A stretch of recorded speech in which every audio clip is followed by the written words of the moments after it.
money is a great one, right? So in my work, what I look back at is I kind of go back to the late Middle Ages as my starting place, although you can go all the way back to anything. You know, the late Middle Ages was like right after the Crusades. They'd gone on all these Christian soldiers from Europe and out into Muslim lands, and they, you know, fought and killed and whatever. And then the Crusades kind of ended, and it was a whole bad thing, but they had opened up all these trade routes to all these other parts of the world. So Europe got really cool and interesting. They brought back all these new technologies and, you know, windmills and water mills and new money systems and even the marketplace. We didn't have a market until then. We saw this thing called the bazaar. Right. And it was like, oh, that's cool. People just bring their shit and sell it to each other and whatever. So we started in Europe. I don't know where my people were at that point, but, you know, they started doing these marketplaces. And these were people who were formerly peasants, right? They would just bring their crops to the Lord and eat what they could. So now people are starting to bring things like one person selling shoes, someone else is selling chickens. And then they started to use this kind of money that was like poker chips. It was basically money that got issued in the morning, but usually by the baker or someone who had some kind of commodity, and it would expire at the end of the day.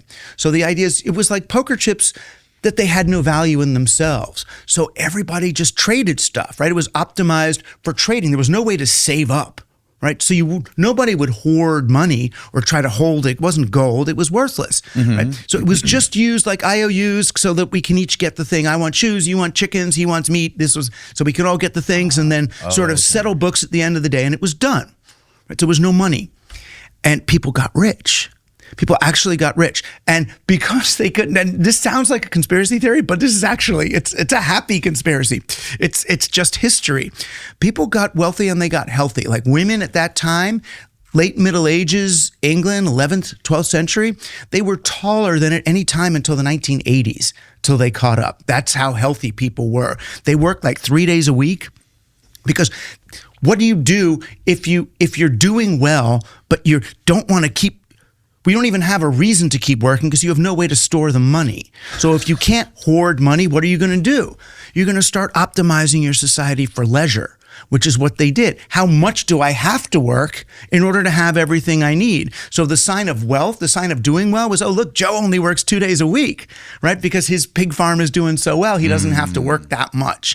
You know, so what is that like? So people started to get wealthy, and the aristocracy got really upset, right? Because there were the former lords, they hadn't worked in 1,000 years. And now all of a sudden the peasants are becoming the middle class, the bourgeois that we hate.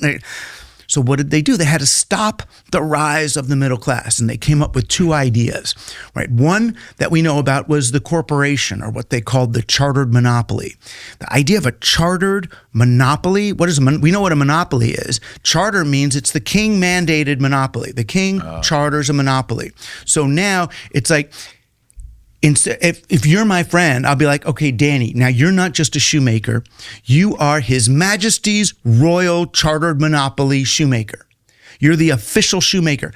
All the other shoemakers in town, in the city, in our country, they got to work for you.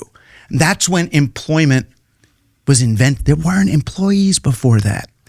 There weren't employees. People worked, but they didn't have jobs at companies. It didn't work like now. And instead, all the other shoemakers, instead of them making shoes and selling them, now they go work for you by the hour, right? So that's when hourly wages happened. That's when the clock went on the tower in the medieval village.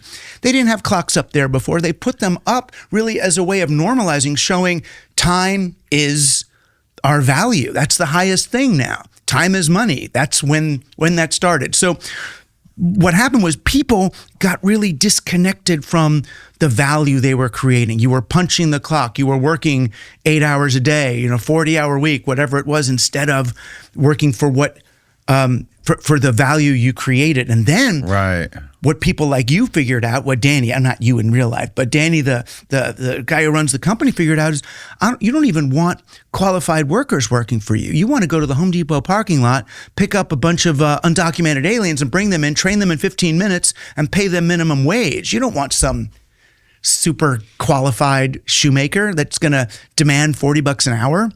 Right. So that's when we got the assembly line. That's when we developed the industrial age, so that you could train someone in 15 minutes to do one piece of the job, pass it on to the next person. And only you and your other boss people know the whole process of making it. So we got that. And we also got central currency. They've decided to make all those local currencies we were using, all those poker chips, all that stuff, that's all illegal. Right? You can't use that anymore. Now what you have to do is borrow money from the central treasury at interest. So if anyone wants to buy shoes from you, you can't use your own money.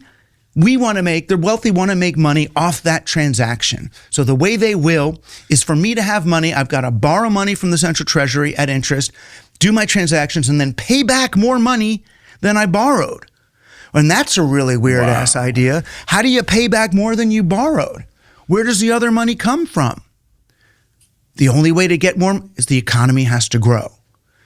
And that's why we talk about, to this day, that's why we talk about GDP and economic growth and all that. It's not so I can have the shoes I need and people can have the stuff they need. The economy has to grow because the operating system of the economy, this central currency, needs to be paid back with interest in order for it to work. That's the kind of money we use. So we live in an economy and a society, a civilization that has to grow in order to stay functional.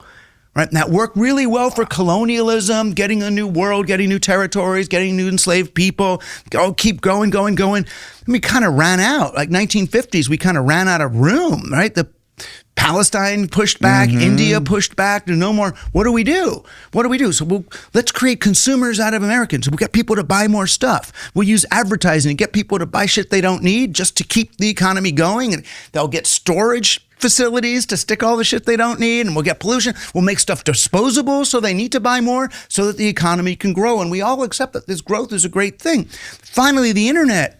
That's going to be the best one of all because it's going to create infinite surface area, right? We're going to have the World Wide Web is forever. It's an infinite marketplace. But what happened was it turned out people only have so many eyeball hours in a day, right? You only have so much time you can spend, so much attention. So that's part of why we're seeing the breakdown of the human mind is we're mining human attention. But that's the thing that's really reached its limit is our ability to keep growing the economy in a way that's not just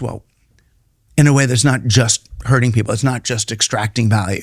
So now it's really hard for almost anybody to make value except the people who are at the very top of that growth pyramid. And those guys see this isn't going to work anymore. That this last 1,000, 2,000 years, of growth through extraction and growth in this sort of corporatized central currency way,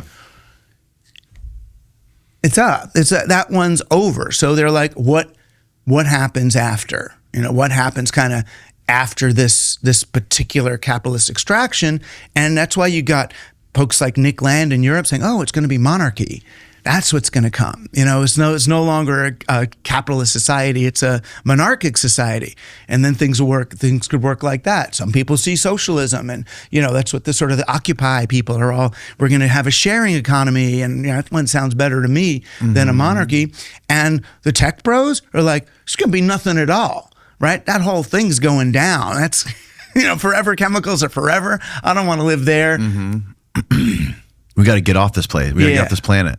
Yeah. What do you think? What do you think they think? Those tech bros, like the people like Thiel and all those people. What do they think that this AI stuff is going to lead to? Like now that the AIs, the ChatGPT is updating itself, and it's baked into everything, the social media, and like we can't figure out what's real or not real. Now Grok, when you ask Grok if an image is real, Grok can't even tell you if it's real or not. Like, do they? I can't imagine there's any optimism within those people. Well, there is sometimes. The thing I love about these people. I mean, these guys were kind of like the guys I would hang out with stoned in college, and have these crazy thoughts. What if we're living in an experiment that's being, a simulation run by a grad student or somewhere on another planet? Those are fun, great conversations to have. It's just not great to like run a government or an economy based on the most crazy answers to them. I mean, different ones are thinking different things. You know, I mean, Elon Musk he really thought he was getting off the planet. And pretty recently was when he decided, that's not going to work. We're going to dial it back to the moon is what he said. Yeah. Yeah. Dial it back to the moon, or even try to make it work, you know, as we can here. You know, because, you know, I'm sure you've had somebody talk about that, what do they call it? Kessler syndrome?